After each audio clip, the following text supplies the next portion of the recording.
ಆಮೇಲೆ 3 ಹೊತ್ತು 4 ಹೊತ್ತು ಊಟ ಮಾಡಬೇಡಿ, ಅಷ್ಟು ಬೇಕಾಗಿಲ್ಲ, ಅಷ್ಟು ನಾವು ಖರ್ಚೇ ಮಾಡಲ್ಲ.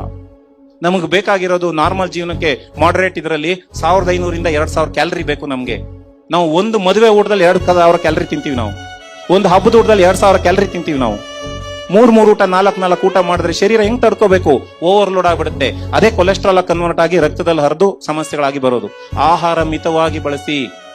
ಅವಾಗವಾಗ ಸ್ವಲ್ಪ ಒಂದು ಅಭ್ಯಾಸ ಮಾಡ್ಕೊಳ್ಳಿ, ಉಪವಾಸದ ಅಭ್ಯಾಸಗಳು ಮಾಡ್ಕೊಳ್ಳಿ. ನಾನು ಇವತ್ತು ಬೆಳಗಿಂದ ಏನೂ ತಿಂದಿಲ್ಲ ಸ್ವಾಮಿ, ನೀರಿನಲ್ಲಿದ್ದೀನಿ ನಾನು.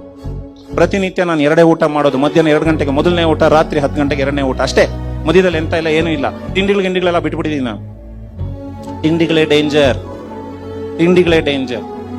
ಮುದ್ದೆ ತಿನ್ರಿ, ಪಾಲಿಶ್ ಆಗದೆ ಇರೋ ಆಹಾರಗಳನ್ನ ಬಳಸಿ. ಅಕ್ಕಿ ಇರ್ಬೋದು, ಗೋಧಿ ಇರ್ಬೋದು. ಗೋಧಿನೂ ಅಷ್ಟೇ, ಗೋಧಿನೂ ಎಲ್ಲ ಪಾಲಿಶ್ ಆಗಿ ಬರುತ್ತೆ. ಗೋಧಿ ಅಲ್ಲ, ಜವೆ ಗೋಧಿ ಬಳಸಬೇಕು. ಆದಷ್ಟು ಕೆಂಪಕ್ಕಿ ಬಳಸಿ. ಧಾನ್ಯಗಳನ್ನ ಬಳಸ್ಕೊಳ್ಳಿ, ಅದು ಒಳ್ಳೇದು. ಅದ್ರ ಜೊತೆಗೆ ಸೊಪ್ಪು ತರಕಾರಿಗಳು ಜಾಸ್ತಿ ಇರಬೇಕು. ನಾವು 90 ಭಾಗ ಮುದ್ದೆ ತಿಂತೀವಿ, ಹೌದ್ರಾ? ಒಂದು ತಟ್ಟೆನಲ್ಲಿ ತಗೊಂಡ್ರೆ ಅದ್ರಲ್ಲಿ 90 ಭಾಗ ಮುದ್ದೆ ಇರ್ತದೆ, ಇನ್ನು 10% ಅಷ್ಟೇ ಬೇರೆ ಇರುತ್ತೆ. ಹಂಗ್ ಮಾಡಬಾರ್ದು. 50% ಅಷ್ಟೇ ಮುದ್ದೆ ಇರಬೇಕು, ಇನ್ನು 50% ಆಹಾರ ಬೇರೆ ಇರಬೇಕು. ಧಾನ್ಯಗಳಿರ್ಬೇಕು, ಕಾಳುಗಳಿರ್ಬೇಕು, ಪಲ್ಯಗಳಿರ್ಬೇಕು, ಬೇರೆ ಎಲ್ಲ ಇರಬೇಕು. ಆ ತರದ ಆಹಾರವನ್ನ ದಯವಿಟ್ಟು ಬಳಸಿ. ಆಯ್ತಾ? ಬಳಸ್ಕೋತೀರಾ ಇನ್ ಮುಂದೆ? ಡ್ರೈ ಫ್ರೂಟ್ಸ್ ಇವನ್ನೆಲ್ಲ ಬಳಸಬೇಕು. ಉಪ್ಪು ಕಮ್ಮಿ ಮಾಡ್ಬೇಕು. ಉಪ್ಪು ಇಲ್ದಂಗೆ ಅಡಿಗೆ ಮಾಡಕ್ಕಾಗಲ್ಲ ಅಂತ ಹೇಳಿದ್ರು, ಉಪ್ಪು ಬೇಕು ಸ್ವಾಮಿ, ಲಿಮಿಟ್ ನಲ್ಲಿ ಬೇಕು. ತುಂಬಾ ಮಿನಿಮಮ್ ಆಗಿ ತಗೊಳ್ಳಿ. ಮೇಲುಪ್ಪು ಹಾಕೋಬೇಡಿ. ಉಪ್ಪು ಜಾಸ್ತಿ ಇರೋ ಆಹಾರವನ್ನ ಬಳಸಕ್ ಹೋಗ್ಬೇಡಿ. ಆದಷ್ಟು ಕೂಡ ಅಡಿಗೆಗೆ ಏನು ಸ್ವಲ್ಪ ಪ್ರಮಾಣದಲ್ಲಿ ಹಾಕ್ತಾರೆ ಅಷ್ಟೇ ಇರ್ಲಿ. ಕಡಲೆಕಾಯಿ ಎಣ್ಣೆ ರಿಫೈನ್ಡ್ ಎಲ್ಲ ಬಳಸ್ತೀರಾ ಅಲ್ವರಾ? 1 kg ಕಡಲೆಕಾಯಿಗೆ ಎಷ್ಟು ರೂಪಾಯಿ ಆಗುತ್ತೆ ಗೊತ್ತಾ ಯಾರಿಗಾದ್ರು? 1 kg ಕಡಲೆ ಬೀಜ 120 ರೂಪಾಯಿ ಅಂತ ಹೇಳ್ತಾ ಇದ್ದಾರೆ. ಅದು ಬೆಳೆಯೋರೆಗೂ 120 ರೂಪಾಯಿ, ಅಂಗಡಿಲಿ ತಗೋನಿಗೆ 150 ರೂಪಾಯಿ. ಬೇಡ ಬಿಡಿ, 120 ರೂಪಾಯಿ ಇಟ್ಕೊಳ್ಳೋಣ, ಆಯ್ತಾ? 1 kg ಕಡಲೆ ಬೀಜದಲ್ಲಿ ಎಷ್ಟು ಎಣ್ಣೆ ಬರುತ್ತೆ ಗಾಣಕ್ಕೆ ಹಾಕಿದ್ರೆ ಗೊತ್ತಾ? 250 ರಿಂದ 300 ಗ್ರಾಮ್ ಮ್ಯಾಕ್ಸಿಮಮ್. ನಾನು ಚೆನ್ನಾಗಿ ಹಾಕಿದ್ರು 300 ml ಬರ್ತದೆ. ಸೊ 1 ಲೀಟರ್ ನಾನು ಎಣ್ಣೆ ತೆಗಿಬೇಕು ಅಂದ್ರೆ ಎಷ್ಟು ಹಾಕ್ಬೇಕು ನಾನು ಕಡಲೆ ಬೀಜ? 3.5 ರಿಂದ 4 kg. ಎಷ್ಟು ರೂಪಾಯಿ ಆಯ್ತು? 120 ರೂಪಾಯಿ ಇಡೀರಿ. 4 kg ಎಷ್ಟಾಯ್ತು? 480 ರೂಪಾಯಿ ಆಯ್ತು. ಆ ಗಾಣಕ್ಕೆ ಹಾಕೋ ನಿಂಗೆ ದುಡ್ಡು ಬೇಡವಾ? ಅವನ್ ಸ್ವಲ್ಪ ಬಿಸ್ನೆಸ್ ಮಾಡೋದು ಬೇಡವ್ರಾ? 50 ರೂಪಾಯಿ ಹಾಕೊಳ್ಳೋಣ.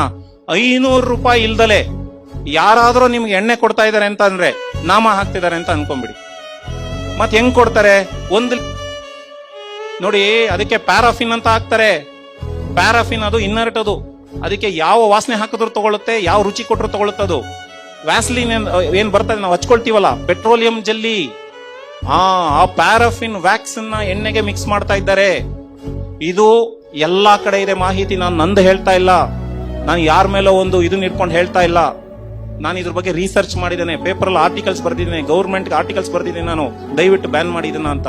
ಜನರಿಗೆ ಮೋಸ ಆಗ್ತಾ ಇದೆ. ಪ್ರತಿಯೊಬ್ರು ಪೆಟ್ರೋಕೆಮಿಕಲ್ಸ್ ತಿಂತಾ ಇದೆ. ಪೆಟ್ರೋಕೆಮಿಕಲ್ಸ್, ಪ್ಯಾರಾಫಿನ್ ವ್ಯಾಕ್ಸ್ ಏನ್ ಗೊತ್ತಾ? ಕ್ರೂಡ್ ಆಯಿಲ್ ನಲ್ಲಿ ಪೆಟ್ರೋಲ್ ತೆಗಿತಾರೆ, ಡೀಸೆಲ್ ತೆಗಿತಾರೆ, ಆಮೇಲೆ ಕೆಳಗಡೆ ಗಸಿ ಉಳಿಯುತ್ತಲ್ಲ, ಅದು ಪ್ರತಿದಿನ ಅದನ್ನ ಬಳಸ್ತಾ ಇದ್ದೀವಿ ನಾವು ಅಡುಗೆನಲ್ಲಿ. ನಾವು ಮಕ್ಳಿಗೆ ಅದನ್ನ ಕೊಡ್ತಾ ಇದ್ದೀವಿ. ಕೊಲೆಸ್ಟ್ರಾಲ್ ಬರ್ದಲ್ಲಿ ಇನ್ನೇನಾಗ್ತದೆ? ಶರೀರಕ್ಕೆ ಆರ್ಥರೈಟಿಸ್ ಆಗ್ದಲ್ಲಿ ಇನ್ನೇನಾಗ್ತದೆ? ಸಮಸ್ಯೆಗಳಾಗಲ್ವರ? BP ಬಂತು, ಶುಗರ್ ಬಂತು ಅಂತ ಎಲ್ಲರೂ ಬೈತಾ ಇದೀವಿ. ಯಾಕೆ? ನಾವು ಬಳಸೋ ಎಣ್ಣೆ ಸರಿ ಇಲ್ಲ, ಮೈದಾ ಬಳಸ್ತಾ ಇದ್ದೀವಿ. ಶರೀರ ಹೆಂಗ್ ತಡ್ಕೋಬೇಕು? ಹಾಗಾಗಿ ನೀವೇನ್ ಮಾಡ್ಬೇಕು ಅಂದ್ರೆ, ಯಾರನ್ನು ನಂಬ್ಲಿಕ್ಕೆ ಹೋಗ್ಬೇಡಿ. ಬಹಳ ಒಳ್ಳೇದ್ರಿ, ತಗೊಳ್ರಿ, ನಾನು ಹಿಂಗಾಗಿದ್ದೀನಿ, ನಾನು ಅವ್ರು ಒಂದು ಡ್ರಾಪ್ ಬಳಸ್ತಾರೆ ಕೇಳಿ, ಅದನ್ನ ಯಾರು ಬಳಸೋದಿಲ್ಲ, ಬರೀ ಚೂನ ಅಂತಾರೆ ನೋಡಿ, ಸುಣ್ಣ ಹಚ್ತಾ ಇದಾರೆ ಅವರು. ಹಾಗಾಗಿ ದಯವಿಟ್ಟು ಯಾರನ್ನು ಕೂಡ ಗಾಣದ ಎಣ್ಣೆ ಬಿಟ್ಟು ಬೇರೆ ಏನು ಬಳಸಕ್ ಹೋಗ್ಬೇಡಿ. ಗಾಣದ ಎಣ್ಣೆ ಅಂದ್ರು ನಂಬ್ಲಿಕ್ಕೆ ಹೋಗ್ಬೇಡಿ, ಎಲ್ಲ ಮಿಕ್ಸ್ ಮಾಡ್ಕೊಡ್ತಾರೆ ಇವಾಗೆಲ್ಲ. ನೀವೇ ಕಡಲೆ ಬೀಜ ತಗೊಳ್ಳಿ, ಗಾಣಕ್ಕೆ ಹೋಗಿ ಹತ್ರದಕ್ಕೆ.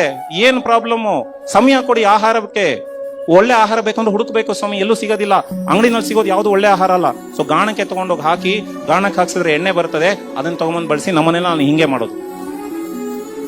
ಏನು ಇಲ್ಲ, ಯಾವುದೇ ವೆಜಿಟಬಲ್ ಆಯಿಲ್ ಬಳಸಿದ್ರು ನಡೀತದೆ, ಯಾವ್ದಾದ್ರೂ ಬಳಸಿ.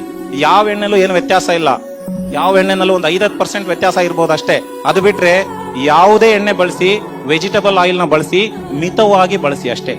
ಪ್ರತಿನಿತ್ಯ ಒಂದು 20 ರಿಂದ 25 ml ಅಲ್ಲಿ ಮುಗಿಸ್ಬಿಡಿ. ಅದಕ್ಕಿಂತ ಜಾಸ್ತಿ ಬಳಸ್ಲಿಕ್ಕೆ ಹೋಗಬೇಡಿ.